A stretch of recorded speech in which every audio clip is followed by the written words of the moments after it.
नमस्कार मित्रों। मैं आपका मित्र दीपक तनेजा आप सभी का स्वागत करता हूं आपके सबसे लोकप्रिय चैनल योर काल चक्र में। मित्रों, काफी लंबे समय के बाद आज आदरणीय उत्तरा दीदी के साथ हम रिकॉर्डिंग करने बैठे हैं। पीछे उनको कुछ स्वास्थ्य संबंधित समस्याएं थी। ईश्वर कृपा से अब वो बिल्कुल स्वस्थ हैं और फिर ज्योतिष की सेवा में फिर से लग गई हैं। तो मैं आप सभी के सहयोग से उनका स्वागत करता हूँ। नमस्कार दीदी, आपका स्वागत है। नमस्कार। ज्योतिष कभी छूट नहीं सकता है। और शरीर का धर्म है बीमार होना। क्योंकि चाहे ज्योतिषी हो चाहे सामान्य वक्ता हो, उसकी कुंडली में छठा भाव होता ही है। और छठा भाव होने का मतलब यही होता है रोग। तो इसलिए रोग, बीमार पड़ना स्वाभाविक धर्म है। इसी बात को सोचकर मुझे विचार आया कि हम लोग ग्रहों, सबसे पहले हम ये देखेंगे कि विभिन्न ग्रहों के ज्योतिषीय कारण क्या होते हैं। इस संदर्भ में हम सबसे पहले आज सूर्य को लेना चाहेंगे, क्योंकि सूर्य जो है हमारा संपूर्ण जो हमारा सोलर सिस्टम है उसमें पिता के रूप में माना गया है। और पृथ्वी के डायमीटर से इसका लाखों डायमीटर बहुत बड़ा है। वो सूर्य की सतह का तापमान भी बहुत ज्यादा रहता है, 6000 सेल्सियस डिग्री। और जलती हुई भट्टी की तरह है, जिसमें अनेक तरह की गैसें निकलती रहती हैं, पिघला हुआ पदार्थ निकलता रहता है। और उसकी लपटें भी बहुत दूर दूर तक फैलती हैं। और जिससे मतलब बहुत ही ज्यादा 9000 हॉर्स पावर की ऊर्जा वो फेंकती रहती है, इतना ज्यादा है। दुनिया के कई ज्योतिषियों ने, न्यूरोलॉजिस्ट ने भी मतलब अपने विचार जो है इस विषय में प्रकट किए हैं कि सूर्य के ऊपर जो कभी कभी काले काले धब्बे दिखते हैं, वो सूर्य से निकलने वाली जो लपटें रहती हैं, वो मानव के स्वभाव को और स्वास्थ्य को, दोनों को प्रभावित करती है। मतलब व्यवहार को भी और स्वास्थ्य को भी। तो इसलिए हमने सबसे पहले ये देखा कि सूर्य जो है किस तरह से हमारे स्वास्थ्य को या रोग को प्रभावित करता है। सामान्यतया हमारे ज्योतिष शास्त्र में सूर्य को सभी प्राणियों के लिए महत्वपूर्ण माना गया है। और क्योंकि यह हमारी आत्मिक बुद्धि का प्रदाता है, और सूर्य के बिना हमारी सृष्टि चल ही नहीं सकती, क्योंकि वो अंधकार में डूब जाएगी। ये भी बहुत आवश्यक है। और सूर्य के कारण ही हमारा शारीरिक और मानसिक विकास भी संभव है। तो इसलिए हम सूर्य हमारे लिए शक्ति का प्रतीक है। सूर्य आकाश की पांचवी राशि जो है सिंह राशि, उसका स्वामी माना गया है। और लग्न का स्वाभाविक कारक भी माना गया है। सामान्यतया हम इनको, सूर्य से जो जो रोग जुड़े हुए हैं उनको हम इस प्रकार देख सकते हैं सामान्यतया। विशेषतया चल के उसकी चर्चा हम थोड़ा सा आगे करेंगे अभी। वे हैं पेट के रोग, हड्डियों के रोग, दाहिनी आंख, हृदय के रोग, त्वचा के रोग, सिर और शरीर की संरचना से जुड़े रोग। कभी भी जब भी सूर्य कुंडली में पापग्रस्त होता है, पापग्रस्त होने का मतलब ये रहता है कि कोई भी अकारक ग्रह, कुंडली का अकारक ग्रह, आपकी कुंडली का अकारक ग्रह उसके साथ दृष्टि संबंध बनाता है या युति बनाता है, तो सूर्य को पापग्रस्त करता है। ये कहने का मतलब है। तो जातक को हृदय रोग, हृदय में कोई ना कोई कमी हो सकती है, उसका कोई दोष हो सकता है, या दृष्टि दोष, देखने में कोई परेशानी हो उसको। और ये उस समय होता है जब सूर्य की और पापग्रस्त करने वाले ग्रह की दशा और अंतर्दशाएं चलती। हमेशा हमें डरने की कोई आवश्यकता नहीं रहती है।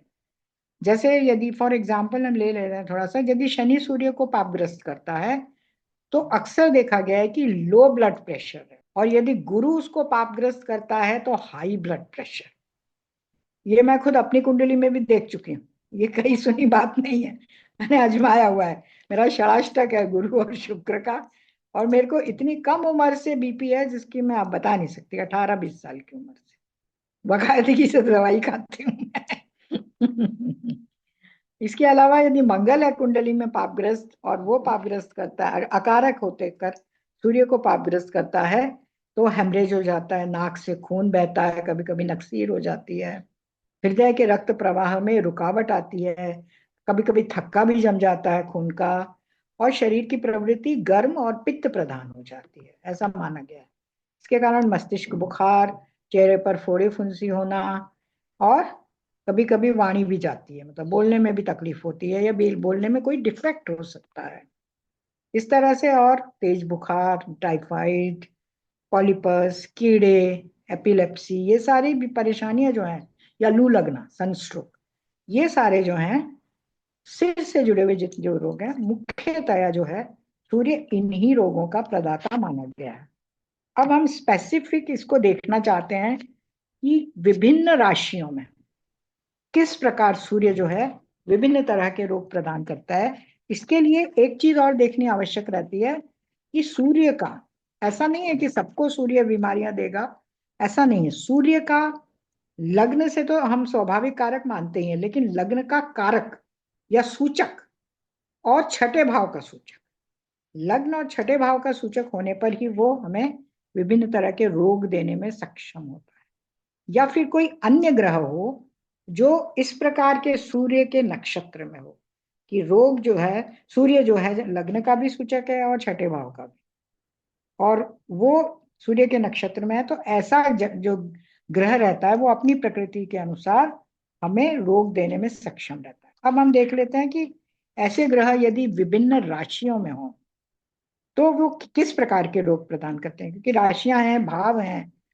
तो अगर हम लग्न देख लेते हैं तो लग्न और करीब करीब मेष लग्न जो है और हमारा जो शारीरिक लग्न है वो एक जैसे हमें हमारे शरीर के अंगों को प्रभावित करते हैं। तो उनसे मिलते जुलते जो रोग हैं वो हमें होते हैं। जैसे मेष लग्न यदि पापग्रस्त होती है या मेष लग्न में प्रभाव आता है इसका, तो बोली बंद हो जाती है, किसी किसी के बोलने में दिक्कत आती है, क्योंकि उसका सीधा संबंध ब्रेन से होता है।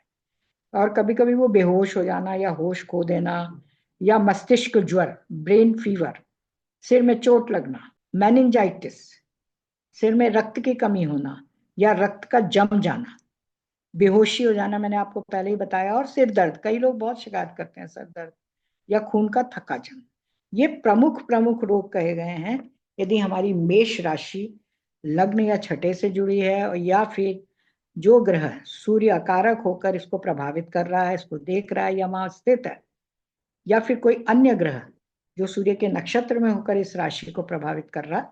तो इस तरह की परेशानियां उस ग्रह की दशा अंतरदशा में संभव हैं। ये मैं बार बार नहीं बोलूंगी, एक बार मैंने बोला। इस तरह से हमें देखना चाहिए कि किस तरह से रोग, क्या क्या रोग हो सकते हैं।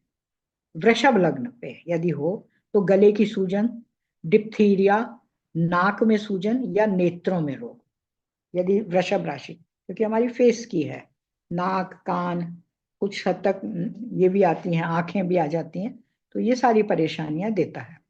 मिथुन राशि, प्लूरिसी, चेस्ट में जो होता है पानी का भरना, स्नोफीलिया, ब्रोंकाइटिस, गले के जो रोग होते हैं वो, या फिर फेफड़ों के ऊपरी हिस्सों में संक्रमण, ऊपरी हिस्सों में, क्योंकि वो मिथुन राशि के अंतर्गत आते हैं। चौथी राशि में, कर्क राशि में भी फेफड़ों का संक्रमण होता है ना, क्योंकि बाकी पूरे फेफड़े जो हैं कर्क राशि में आते हैं।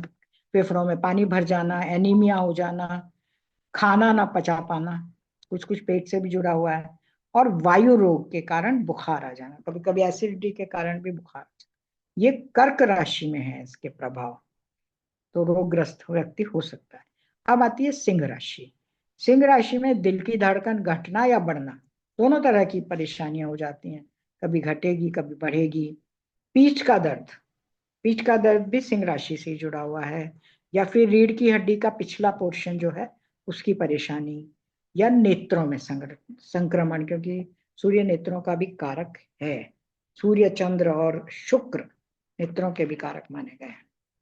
कन्या राशि, भोजन ठीक से नहीं पचता, हजम नहीं होता है, या फिर टाइफाइड भी हो जाता है कभी कभी। दस्त लगना, पेट की झिल्ली के रोग, पेट की जो झिल्ली रहती है, लेयर जो है, उसमें भी किसी तरह का संक्रमण हो जाना और उससे परेशानी। टाइफाइड जो है वो मैं बचपन में भुगत चुकी हूँ खुद। तुला राशि, इसीलिए इन सब चीजों ने मुझे अपील किया कि इन सबको हम भी लोगों को बताएं, ताकि लोग इससे आगे कुछ सीख सकें और बता सकें। तुला राशि किडनी की कारक है, तो किडनी में भी कुछ कुछ प्रॉब्लम हो सकती है, या ब्राइटस रोग, त्वचा का फटना, त्वचा से भी जुड़ी हुई है, तो त्वचा बार बार फटती रहती है, पता नहीं क्या होता है, और फोड़े फुंसी होते हैं, ये प्रमुख कारक हैं। अब आती है वृश्चिक राशि। वृश्चिक राशि में पथरी का पता लगना, पथरी हो जाती है। पथरी कहाँ, वही किडनी के निचले हिस्सों में, या हमारे जो है अंग, आंतें वगैरह जो आ जाती हैं कुछ कुछ उसमें। प्रजनन अंगों तथा मूत्र संबंधी तकलीफ है, प्रजनन अंगों में परेशानी या मूत्र संबंधी तकलीफ है, मासिक धर्म में स्त्रियां हैं तो मासिक धर्म की परेशानी, गर्भाशय या डिंब नलिकाओं की परेशानी, ये खास हैं कुछ कुछ, है ना। अब आती है धनु राशि। धनु राशि जो है साइटिका की कारक है, प्रमुख।